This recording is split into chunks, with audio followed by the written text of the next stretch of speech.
Hello, amazing listeners of the Becoming You podcast. Welcome to a new episode. This is the podcast where we discuss the complexities of adulthood. Welcome to a new episode. I am your host, Bukola. So how are you doing today? Let me know in the comment section. How does it feel to be few days away from Valentine? Let's just in the comment section. Some years ago, a friend told me about this person that said 24 hours wasn't sufficient for him. I needed to see me that day. I said blowing hot. I felt like 24 hours was supposed to be enough for anybody. I was using my 24 hours to read, to prepare for classes, to do my assignments, to socialize with my friends. I just felt like I did so many things in 24 hours for someone to actually say 24 hours was not enough for them. Little did I know. Fast forward to today, it's really funny that I can now relate to the plight of the person that felt 24 hours a day was actually insufficient, because I actually feel the same way. And I hate it that I can relate to it. 24 hours is just so insufficient. 5 working days just run by so quickly. And have you met the weekends? The weekends just move swiftly. I feel like we should actually protest against having just 2 days for a weekend. Having just 2 days to re-energize ourselves. Out of 7 days, we need like 3 days at least to balance things out. But let me know in the comment section if you feel the same way. It would be a pleasure to know that there are people like me who actually need more days for the weekend. So I'll describe this phase of adulthood actually as a formative phase. I feel we're all trying to figure things out. We're in our prime. We're trying to build a name for ourselves. We're trying to make a name for ourselves. We're trying to just get things done, do the little things. And one common thing among us at this formative stage is we're all busy. Time just seems to go by really quickly. Living through this phase makes me reflect on the impact of time on our relationships, because we're all so busy right now. And how do we now make time for the people we care about? How to make time for our friends, for family members. Over the years, I've witnessed beautiful relationships breaking off due to time constraints because one party doesn't have enough time or one person is not doing enough. I've seen friendships coming to an end because there is just not enough time for them to look out for each other or to be there for each other. And I begin to ask myself, are we actually ever too busy for the people we care about? Are we actually ever too busy for the people we love? Are we actually ever too busy for the people that we see as important in our lives? Or are we just being selfish? Are we just being self-centered? Well, on today's episode, we'll be talking about time management. We'll be majorly looking at how we can find a balance between making our time for people we love and staying focused on our dreams and our goals. And I'll be sharing tips on how we can improve generally in this area. Now let's dive into the conversation of the day. Right before we dive in, let's hear what these amazing people think of the adulthood phase. Adulthood is responsibility. Adulthood is complicated. Adulthood is growth. Adulthood is maturity. Adulthood is being independent. Adulthood is stressful. Adulthood has been confronting. Adulthood is draining. Adulthood is decision making. Adulthood is resilient. Adulthood is overwhelming. Adulthood is fun and adventurous. Remember, I'm not here to demonize this phase, but to say it as it is. Everyone in this formative stage of adulthood is busy with something. Fine, some people might not be getting their desired results yet, or we might not be seeing their desired results yet, but they're actually busy. You feel like someone doesn't have a job, but they are busy applying for jobs every single day. We have people that are busy building their empires. We have people busy figuring out what they want to do, the kind of empire they want to build. We have people trying to build the foundation of their lives. We have people busy trying to understand themselves. We have people busy trying to hustle for their daily bread. We have people, everyone is just so busy. Really, we are all just so busy, and we all just seem to be caught up in our pursuits of personal improvement, career development, in our journey. We're all just so busy and caught up in our journey. We're all just trying to figure things out. We're all just trying to understand our lives. So it rubs me up the wrong way when I see people say things like, I'm just so busy to reach out to my friends, but I hope they know that I care about them and I'm rooting for them. Okay, how are they supposed to know you care about them while you're just so busy to reach out and let them know you actually care about them?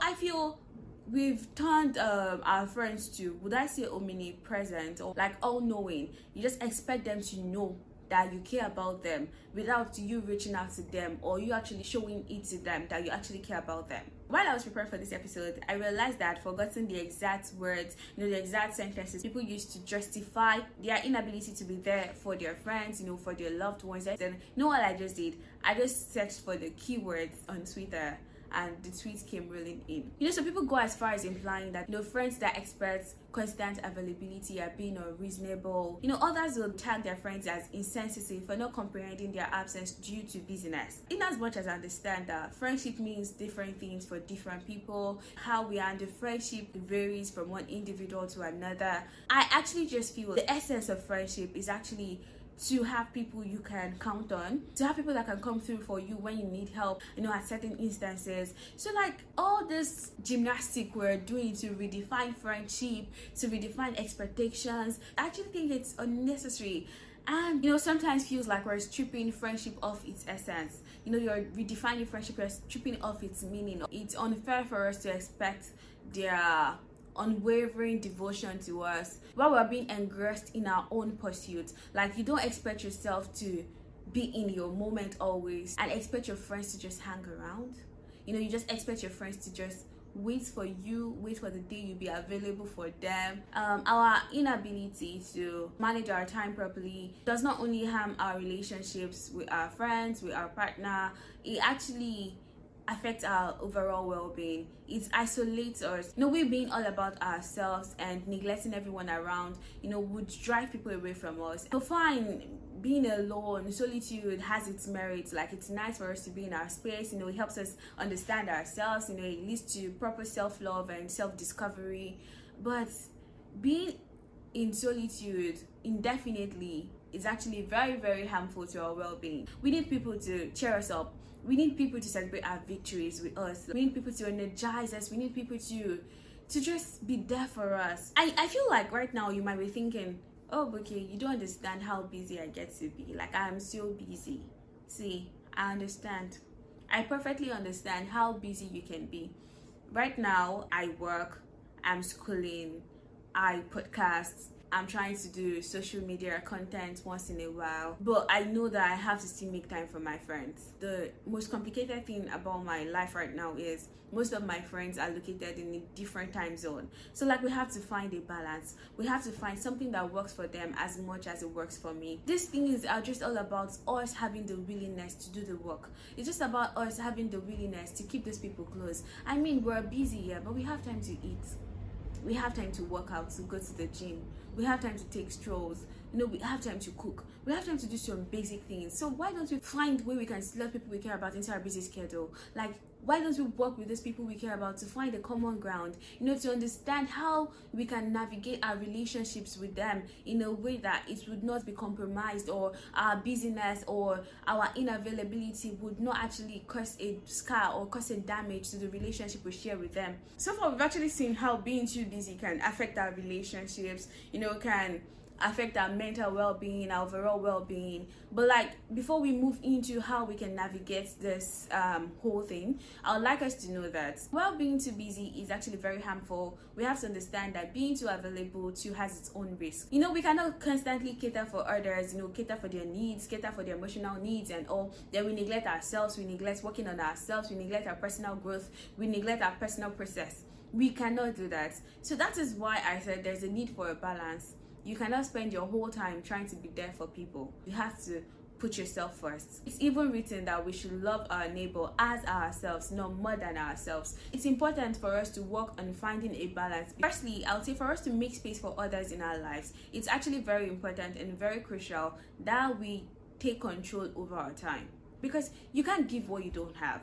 If you don't even have enough time for yourself, there's no way you're going to make space for others.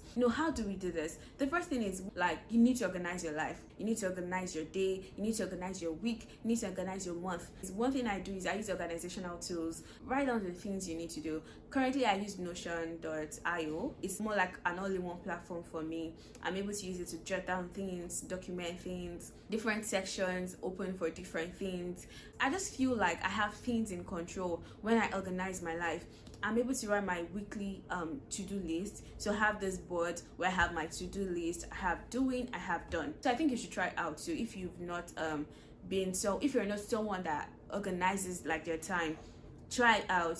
There are other platforms you can use. There's a time I was using ClickUp, there was a time I was using Trello. So you can just experiment with these tools and see the one that would actually work for you. They're very easy to use. For us to feel like we have dominion over our time, we have to organize our lives. Alongside using digital planners and organizational tools, I would actually encourage you to make use of your Google Calendar or make use of your phone's calendar. You need to schedule things, have time for everything, really. Like you have a meeting, you have to speak to somebody, schedule it so you don't forget. Make use of sticky notes too. I often use sticky notes to write down very, very important things, and I keep them close to my sides. I can just stick them on my laptop or just stick them somewhere very close to me, so I'm constantly reminded of something I need to do within a particular stipulated time frame. Also have a routine. You want to feel like you have full control over your time, try to implement having routines. Establish routines both in the morning and in the night. Personally, I've been able to successfully establish a morning routine, but I do not have a night routine because my nights are always very, very chaotic. I do not pick the time to sleep. The time to sleep picks me. So I've been unable to fully implement a nighttime routine. Try implementing routines. They just help you feel like you have your life in check. Aside from that, I feel we should reduce our screen time so we can constantly be in touch with our reality. Like we've mentioned before, the first step to finding a balance between our professional and our personal lives is taking control over our time. So now that we've discussed ways in which we can take control over our time, it's time for us to make space for other people. The first step in addressing the challenge of balancing our busy schedule with making meaningful friendships is actually reflecting on the importance of those friendships, of these friendships. We have to reflect, we have to ask ourselves, are these people actually worth our time? Do we genuinely value this friendship? Do we genuinely value this connection, these people? Are we ready to make the sacrifices? Asking ourselves this question and reflecting on the importance of our friendships would give us the ability to understand and weigh our options. If the answer to the questions we've asked ourselves is yes, now we can move on, we can discuss more strategies. As we discussed on the last episode, effective communication is the foundation for good connections, for genuine connections, for good relationships, for a strong relationship. Effective communication is key. If you're yet to listen to the last episode, I actually recommend you listen to it because there are actually wonderful insights there that you can draw from. Effective communication is key. You have to be ready to communicate with your friends. You have to be ready to talk about things. Okay, I really don't know where I got this advice from, but it actually helps me in difficult times. And it goes like this. For you to solve a problem, you actually need to realize that there is a problem. So in essence, all I'm trying to say is, for you to fix your broken friendship, for a broken relationship, you actually need to identify that there's something wrong in the friendship for you to fix it. So if you're able to identify that your unavailability has, broken your friendship or broken your relationship, the next thing is for you to acknowledge it, like acknowledge your mistakes or, acknowledge your mistakes, come to the realization that you've fallen short in specific areas and reach out to your friend immediately. Do not hold back, reach out to your friends, let them know that you've fallen short as a friend in specific areas. You've not been available like they would like you to be. You've not been there for them like they would like you to be, and you're sorry and you're ready to make amends. Let them know you're ready to be there for them. You're one call away. You're rooting for them. Just say all the sweet, nice words to them, and those words of reassurance, so they know that they still have you in their corner. It's not enough for us to actually reach out to our friends and tell them these words. Like they say, action speaks louder than words. So we actually need to ask them out. You've recognized that there's a mistake. You've let them know that, okay, you're ready to make changes. It's actually time to do the work. So what are the things we need to do? One thing I did that helps me create a balance between my professional and my personal life at a point in my life was creating a schedule for my friends, like a checkup schedule. I was doing weekly checkup. I set out Saturday, Saturday morning for me. At that time, Saturday morning for me was my cleanup day. I would clean my house, clean my space, do my laundry. So I just scheduled checking up on my friends into the period of time I'd set out to do my laundries and clean my space. We've not spoken all week and we're just catching up on Saturday, so the conversation would move from like 30 minutes to 45 minutes to an hour. We're just ranting, we're just talking, we're celebrating our wins, we're talking about our frustrations, we're cheering each other up, we're supporting each other emotionally. During these conversations, we just offer mutual support to each other.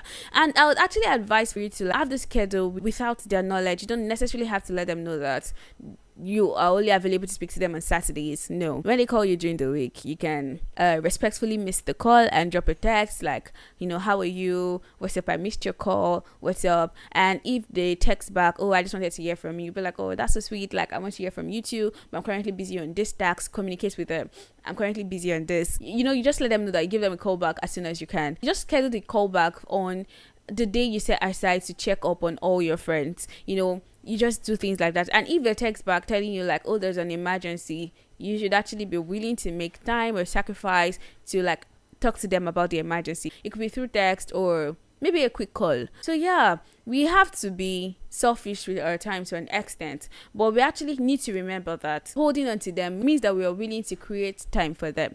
So like, you can try implementing weekly check-ins. If you're actually very busy, you can actually move from weekly check-ins to bi-weekly check-ins or even monthly check-ins. The most important thing is to keep the emotional connection alive. You can keep it alive through text, random text. Like, you don't have to talk to your friends all week or all day for them to know you care about them, but like for them to know you're rooting for them. Support them. You see what they post online. If they post online, show your support in the comment section, show your support in their DMs. Send random texts encouraging them like, oh, I know like you're going through this, I know you're doing this and you're doing that, I want you to know I'm rooting for you, I prayed for you this morning. Just say sweet things to your friend, things that would keep the emotional connection in check. That is the most important thing, because when that is lost, the friendship is gone. And while you're having your calls too, you can take note on important things they say. Take note of important dates, birthdays. Take note of outings, presentations they have, important things they share with you. Just take note of it so that you're able to text them on those specific dates. When you're able to call them on those specific dates, it just reminds them that they have someone actually genuinely rooting for them. So you're able to be there and still be present for yourself. Am I making sense here? I actually tried this out and it worked for me. You have to constantly let them know that you're always available. You're one call away, even though you're a call and a text away. You don't have to make the whole thing formal and they'll be like, oh, do you have time on your schedule? Can I call you? No, let's still keep it informal in a formal way. That's why I said you should not let them know that you're calling them on a routine. They will later find out, but yeah, don't tell them explicitly. So yeah, to just round up, I feel like action speaks louder than words. Fine, we can say we're rooting for our friends, we're supporting our friends, but we actually need to do the work. First, try to identify if they actually mean that much to you, if they're actually worth your time. If your friends are worth your time, keep them close. The ones that you feel are not worth your time, so you can actually just unfriend them and make them know that they are not your friends, rather than playing mind games. Let your friends have the assurance that you're rooting for them. Give them feedback when you have to. Support their craft when you need to. Drop the nice comments when you have to. Do it physically. Actions speak better than thoughts. In fact, your thoughts don't even speak at all. So if you're having things in your mind and expecting your friend to understand that you care about them because you think about them, let's be practical here. So express your feelings, communicate your feelings. You think about your friend, they cross your mind, drop a text, drop a voice note. Hi, you just crossed my mind. I just thought about you and I want you to know that we're in this together. I'm rooting for you. I can't wait to see you win. Just sweet words, sweet text. You could be making their day. You could be giving them all the encouragement they actually need at that particular time. Let's try to become better friends, really. That's it. I'm thinking about the complicated dynamics of friendships in this century, in this time and age. I'm thinking of inviting a friend over for my next episode, and we just like rant and talk about the difficulties and challenges of actually making friends, keeping friends, sustaining friendships in this time and age, sustaining relationships in this time and age. The plan is actually not clear, it's not certain. I'm not sure this is what I'll be talking about next week. If my plan works out like I have it imagined, next week's episode will just be me and my friend talking about relationships and friendships. Otherwise, I guess you're in for a surprise next week. I'll be talking about something else that I am not sure about yet, so you're in for a surprise. Come and be surprised. Yeah, that'll be all for this episode. I genuinely hope we're able to prioritize our friendships and cultivate them into being our safe space. Kindly feel free to keep the conversation going in the comment section. You can share strategies you use in managing your time effectively. I'll be actively waiting to see them. Thanks for watching this episode. I don't want to go, but I have to go. Bye for now. Catch you on the next episode. Bye and have a wonderful weekend. Rest, please. It's just 2 days and we have just one more day to go. Bye bye. Thanks for listening. Catch you on the next episode. Do not forget to live every moment and leave no room for regrets. Remember to follow this channel so you get notification whenever I drop a new episode. Thank you. Bye.